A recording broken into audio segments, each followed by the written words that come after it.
حدیث مبارک مکمل کوما پای کې دا راغلی چې څوک تاسو کې یا څوک عالم شي یا دې متعلم شي زده کړه دې وکړي او که متعلم هم نشي جوړېدی عالم هم نشي جوړېدی فلیکن خادما یا د دې څه شي خادم شي د عالمانو خدمت دې وکړه او د طلباو خدمت ته وکړه دا خدمت ته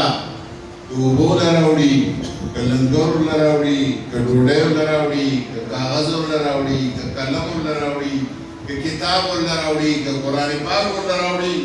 دا ډیوټي او دا کار ته وکړه دا درې کارونه دي مبارک فرمایي چې دا وکړئ ولا تكن رابعا یا بلکې راځي چې خامسا او څلورم بیا مه جوړېږه چې نه عالمې او نه متعلمې او نه خادمې او بیا چې دی څلورم شیطان نه جوړ کړي څلورم شیطان نه مه جوړوه په دغه دریو کې خامخا په یو کې ځان راوله نو الحمدلله دا نن چې کوم دلته محفل دی ما ته په خپله باندې چې کوم بچو ته په دې فتنو وخت کې چا لپاره وې د دې نو معنا نه وي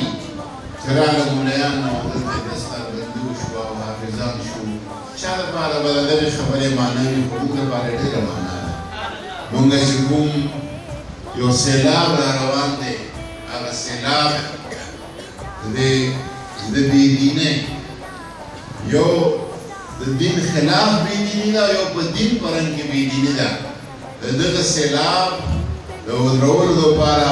سپایان او مجاهدین همدغه دي چې دا مونږ چې نن کوم درته ولیدل دغه خلک به د دغه شیو انشاءالله تبارک وتعالی مقابله کوي موږ دپاره د دغه پګړو د دغه حافظانو د دغه طلباو د دین د دغه یو ډېر لوی برکت دی خو دوی ته هم ما چې کوم علما ناست دوی ته هم دا وایم چې تاسو هم اولنی شی چې کوم دی للهیت چې کوم شي کې اخلاصي او کوم شي کې د الله تعالی رضایي هغه سفر کله هم نه ودرېږي هغه هماغسې روان د للهیت نه کار واخلئ او بیا د خلکو سره د عوامو سره جومات له مدرسې له سبق له چې څوک راځي هغه ملیان ځان نه مه جوړوئ چا ویډیوګانې راځي چا ماشومان یې رانیولي او درپۍ او په زنځیرونو باندې تړلي او هغه وحشیت دی هغه علم نه دی هغه ځناورتوب دی ځناور ځان نه مه جوړئ ادع الى سبیل ربک بالحکمة والموعظة الحسنة الله حکم خدا دی چې الله دین طرف ته څوک راغواړي په حکمت سره والموعظة الحسنة او چې نصیحت کوي نو داسې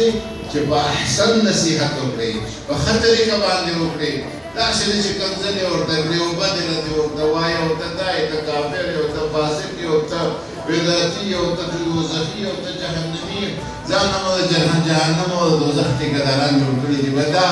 جهنم او دوزخ خو د ستاسو په لاس کې دی به چې څوک ورته د الله تعالی په لاس کې دی ما ستا په لاس کې نه دی حضور صلی الله علیه وسلم ته فرمایي لست علیهم بمسیطر ته دا خلک د دوزخ نه د بچ کولو دا طاقت ما تعالی نه یې درکړی ما چې کوم کار درکړی هغه دا دی چې ته به ورته نصیحت کوې نبوت د وارثانو کار هم نصیحت دی رابلل دي نو هغه په ښو اخلاقو سره په ښه طریقه باندې او په داسې طریقه باندې چې هغه بالتي هي احسن چې هغه طریقه د ټولو طریقو نه ښایسته طریقه وي نو تاسو ته هم ما دا خواست دی چې د خپل علم دا فیضان چې دی دا په دې طریقه باندې ښکاره کړئ او په دې طریقه باندې خور کړئ چې خلکو ته د هغې نه راحت میلاو شي د خلکو ته د هغې نه سکون میلاو شي انشاءالله تعالی په دغه طریقه باندې چې کوم استاذ وي کوم علم وي د کوم علم خپرونه وي هغه الله تبارک وتعالی ضرور ځای ته رسي په دغه الفاظو باندې زه یو ځلې بیا